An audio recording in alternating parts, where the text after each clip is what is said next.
Iran ఇజ్రాయెల్పై 180కి పైగా మిస్సైళ్లతో దాడి చేసింది. అసలు ఇరాన్ ఈ దాడి ఎందుకు చేసింది? రీసెంట్గా హెజ్బుల్లా చీఫ్ నస్రల్లాని ఇజ్రాయెల్ చంపేసింది. లెబనాన్లో అటాక్స్ చేసి బీరెట్ దగ్గర ఆయన్ని చంపేసింది. రెండోది, జూలై మాసంలో హమాస్ చీఫ్ ఇస్మాయిల్ హనియేని టెహ్రాన్లో చంపేసింది. ఇరాన్ అంది, నా భూభాగంలోకి వచ్చి నా సోవనిటీని దెబ్బతీసి నువ్వెలా అటాక్ చేస్తావని చెప్పి ఇరాన్ నన్ను నేను డిఫెండ్ చేసుకోవడానికి, నా సోవనిటీని డిఫెండ్ చేసుకోవడానికి ఇప్పుడు నీ పైన అటాక్ చేస్తానని చెప్పి కంటిన్యూస్గా 180కి పైగా మిస్సైల్ అన్నమాట.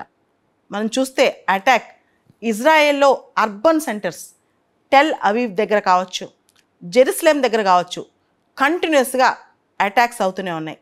ఇజ్రాయెల్లో నిన్నంతా రెడ్ అలర్ట్, అందరూ బాంబ్ షెల్టర్స్లో తలదాచుకోవాలని చెప్పి ఇజ్రాయెల్ పౌరులందరికీ ఒక వార్నింగ్ జారీ చేస్తుంది.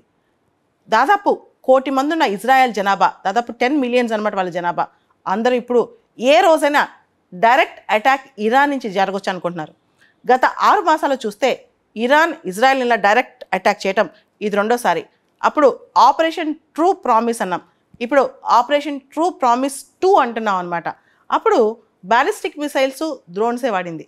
ఇప్పుడు hypersonic missiles, sophisticated technology, advanced technology చాలా వాడిందంట ఈ అటాక్స్లో. సో దీంతో అర్థమవుతుంది ఇరాన్ ఇజ్రాయెల్ పైన తీవ్రంగా కక్ష పూనింది అని చెప్పి. ఇక్కడ ఇరాన్ ఇంకో మాట కూడా చెప్పింది, నువ్వు గనక రిటాలియేషన్ చేస్తే నెక్స్ట్ టైం నా అటాక్ చాలా క్రషింగ్గా ఉంటుంది అని చెప్పి, నువ్వు ఇప్పుడు నేను చేసిన దానికి తిరిగి మా పైన పగ తీర్చుకున్నావు అనుకో అని చెప్పి. అయితే ఖచ్చితంగా ఇరాన్ దీనికి మూల్యం చెల్లించాల్సిందే అని చెప్పి Israeli prime minister Benjamin Netanyahu అంటున్నారనమాట. సో ఇలా ఇరాన్ ఇజ్రాయెల్ మధ్య యుద్ధం జరుగుతోంది. దాంతో చాలా దేశాలు ట్రావెల్ అడ్వైజరీ జారీ చేశాయి. అంతేకాదు కొన్ని ఫ్లైట్స్ పోస్ట్పోన్ అయిపోయి రాకుండా వెనక్కి తిరిగి వెళ్ళిపోయాయి అన్నమాట. ఇన్ఫ్యాక్ట్ ఇరాన్ ఎయిర్ ట్రావెల్కి సంబంధించి, ఫ్లైట్స్కి సంబంధించి ఎయిర్ ట్రాఫిక్ ఎటువంటి హెచ్చరిక జారీ చేయకుండానే ఈ అటాక్ స్టార్ట్ చేసిందంట. ఆరెంజ్ కలర్లో రెడ్ ఫైర్స్ లాగా చాలా ఫాస్ట్గా దూసుకెళ్ళిపోయినాయి అంట ఈ మిసైల్స్. ఇవి డైరెక్ట్గా చూసిన వాళ్ళు, ఫ్లైట్స్లోంచి చూసిన వాళ్ళు కూడా దీని గురించి చిత్రాలు చూపించి మరీ చెప్తున్నారనమాట. ఇంత పెద్ద అటాక్ జరిగింది ఇజ్రాయెల్ పైన. అమెరికా ఈ అటాక్ గురించి ముందే హెచ్చరించింది. ఇరాన్ ఏ క్షణమైన అటాక్ చేయొచ్చని చెప్పి 2 రోజుల ముందే అమెరికా హెచ్చరించింది. అంతేకాదు అమెరికా ఇమ్మినెంట్, ఇంకా ఈ అటాక్ తప్పదని కూడా అమెరికా స్ట్రాంగ్గా పబ్లిక్గానే చెప్పిందనమాట. అమెరికా తన మద్దతు ఇజ్రాయెల్కే అని చెప్పి కూడా ప్రకటించింది. ఇక్కడ ఇజ్రాయెల్ చాలా కోపంగా ఉంది యుఎన్ సెక్రటరీ జనరల్ పైన. UN secretary general Antonio Guterres ఇరాన్ని ఖండిస్తూ, తీవ్రంగా ఖండిస్తూ ఏ ప్రకటన జారీ చేయలేదని చెప్పి, ఇక నుంచి మేము యుఎన్ సెక్రటరీ జనరల్ని పర్సోనా నాన్ గ్రేటాగా ట్రీట్ చేస్తామని చెప్పి ఇజ్రాయెల్ ప్రకటించింది. పర్సోనా నాన్ గ్రేటా అంటే ఏంటి? Vienna convention on diplomatic relations ప్రకారం పర్సోనా నాన్ గ్రేటాగా ప్రకటిస్తే ఆ వ్యక్తి డిప్లొమాటిక్ ఇమ్యూనిటీస్ కోల్పోతాడు. ఆ దేశానికి వెళ్తే ఆర్డినరీ ఫారెనర్గానే ఉంటాడనమాట. ఇజ్రాయెల్కి ఈ విషయంలో సపోర్ట్ చేయనప్పుడు మేము వాళ్ళకి ఇజ్రాయెల్లో కాలు పెట్టే అర్హత లేదు అని చెప్పి కూడా ఇజ్రాయెల్ ప్రకటించేసిందనమాట. ఖచ్చితంగా ఇరాన్ మీద ఇజ్రాయెల్ దాడి చేస్తుందేమని చెప్పి భయాలు ఉన్నాయి. చాలామంది ఇరాన్కి సంబంధించి కూడా ట్రావెల్ అడ్వైజరీ జారీ చేస్తున్నారు. ఇరాన్కి వెళ్ళొద్దు, ఇరాన్లో ఉండేవాళ్ళు కూడా సేఫ్గా ఉండాలి, ఏ క్షణమైనా ఇరాన్ పైన దాడి చేయొచ్చు అని చెప్పి. అసలు ఇరాన్ ఇజ్రాయెల్ పైన దాడి చేసినప్పుడు చాలా రెసిస్టెన్స్ గ్రూప్స్, యాక్సిస్ ఆఫ్ రెసిస్టెన్స్లో ఉన్న చాలా గ్రూప్స్ ఇరాన్ని పొగిడాయి, ఇరాన్ మంచి యాక్షన్ తీసుకుందని చెప్పాయి. ఇరాన్ హమాస్కి సపోర్ట్ చేస్తుంది, హెజ్బుల్లాకి సపోర్ట్ చేస్తుంది. అయితే మీ అందరికి తెలుసు, గత సంవత్సరం కరెక్ట్గా దాదాపు సంవత్సరం అవుతుంది, అక్టోబర్ మాసంలో హమాస్ ఇజ్రాయెల్ పైన దాడి చేసిన దగ్గర నుంచి ఈ యుద్ధం కంటిన్యూ అవుతూనే ఉంది. దాంతో హెజ్బుల్లా కూడా హమాస్కి సపోర్ట్ చేస్తూ ఇజ్రాయెల్ పైన దాడికి దిగింది. ఇరాన్ హమాస్కి, హెజ్బుల్లాకి ఇద్దరికీ సపోర్ట్ చేస్తుంది. ఇప్పుడు Hamas leaders, Hezbollah leaders Islamic revolutionary guard corps, Iran చెందిన వాళ్ళ కమాండర్స్ పైన అసాసినేషన్స్ జరుగుతుండటంతో ఇరాన్ ఇప్పుడు తిరగబడి రిటాలియేషన్ మొదలెట్టింది విపరీతంగా ఇజ్రాయెల్ పైన. దీనికి సంబంధించి చాలా దేశాలు కన్సర్న్ వ్యక్తం చేస్తున్నాయి కూడా. ఇవన్నీ పక్కన పెడితే మిడిల్ ఈస్ట్లో పెద్ద యుద్ధమే రావచ్చు. ఈ యుద్ధం అనేది ఎంత భయంకరంగా ఉంటుందని అంచనా వేయలేమన్నమాట. ఒకవేళ ఈ టెన్షన్స్ పెరిగితే పరిస్థితి ఏంటి? ఇదే క్వశ్చన్. ఇప్పటి వరకు ఏంటంటే ఇజ్రాయెల్లో ఐరన్ డోమ్ ఉంది, ఇజ్రాయెల్లో రకరకాల ఎయిర్ డిఫెన్స్ సిస్టమ్స్ ఉన్నాయి, ఆ డిఫెన్స్ సిస్టమ్ వల్లనో లేదా ఇంటర్సెప్షన్స్ వల్లనో 180 మిసైల్ వేసినా సరే పెద్దగా ప్రాణ నష్టం ఏం జరగలేదు ఇజ్రాయెల్లో. అయితే ఇప్పుడు ఏదన్నా పెద్ద యుద్ధమే వస్తే పరిస్థితి ఎలా ఉంటుంది అనే దాని మీదే క్వశ్చన్ అనమాట. ముఖ్యంగా ఇరాన్ ఓపెక్లో member. Iran one of the important oil producers అనమాట.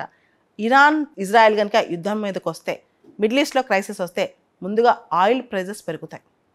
ఇండియా లాంటి దేశాలు ఎక్కువగా చమురు కొనుక్కునే దేశాలు ఇతర దేశాల నుంచి, ఈ దేశాల మీద ప్రభావం ఎక్కువ పడుతుంది. అంతేకాదు ఆయిల్ ప్రైజెస్ పెరగటం, ఆయిల్ స్కేర్సిటీ రావటం, బిజినెసెస్ కామన్ మ్యాన్ కూడా దీని ఎఫెక్ట్ ఉండటం జరుగుతుంది. రెండోది, దాదాపు 9 మిలియన్ల మంది ఇండియన్ వర్క్ ఫోర్స్ మిడిల్ ఈస్ట్లో పనిచేస్తున్నారు. వాళ్ళ యొక్క భవితవ్యం ఏంటి పెద్ద యుద్ధం అంటూ వస్తాయి? ఇది రెండో క్వశ్చన్. మూడోది, ఇండియా మిడిల్ ఈస్ట్ చాలా ట్రేడ్ డీల్స్లో ముందుకెళ్తుంది. దాదాపు మిడిల్ ఈస్ట్లో దేశాలన్నింటిలో కలిపి India $175 to $180 billion of trade ఉంది. ఆ ట్రేడ్ ఇప్పుడు ఎఫెక్ట్ అయ్యే ప్రమాదంలో పడుతుంది. అంతేకాదు మిడిల్ ఈస్ట్లో మన డయాస్పరా, ఆయిల్, అంతకంటే ముందు గూడ్స్ మాత్రమే కాదు ఇన్వెస్ట్మెంట్స్ కూడా ఈ మధ్య మిడిల్ ఈస్ట్ నుంచి మనకు వస్తున్నాయి.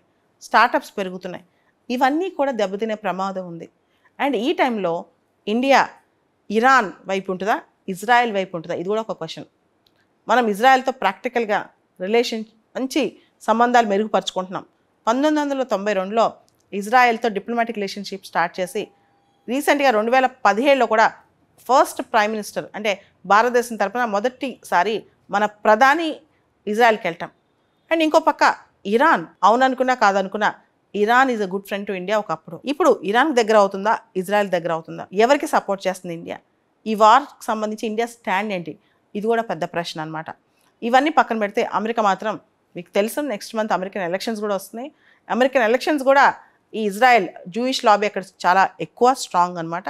దీనిపైనే ఇజ్రాయెల్ యుద్ధం పైనే, ఇజ్రాయెల్కి సంబంధించిన సెక్యూరిటీ పైనే ఇదంతా జరగబోతుందని కూడా మనకు అర్థమవుతుంది.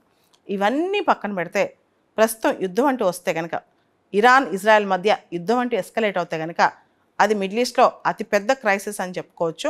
ఇప్పుడు రాబోయే అటాక్స్ ఒకవేళ ఇజ్రాయెల్ కనుక ఇరాన్ పైన చేస్తే ఆ అటాక్స్ ఇరాన్ న్యూక్లియర్ ఇన్స్టాలేషన్స్ మీద, ఇరాన్ మిలిటరీ ఇన్స్టాలేషన్స్ మీద ఉండే ఆ ప్రమాదం ఉంది. లేదా జనసంద్రం ఎక్కువ ఉండే అర్బన్ పాపులేస్లో కూడా ఉండే ప్రమాదం ఉంది. కాబట్టి అందరూ జాగ్రత్తగా ఉండాలని చెప్తున్నారు.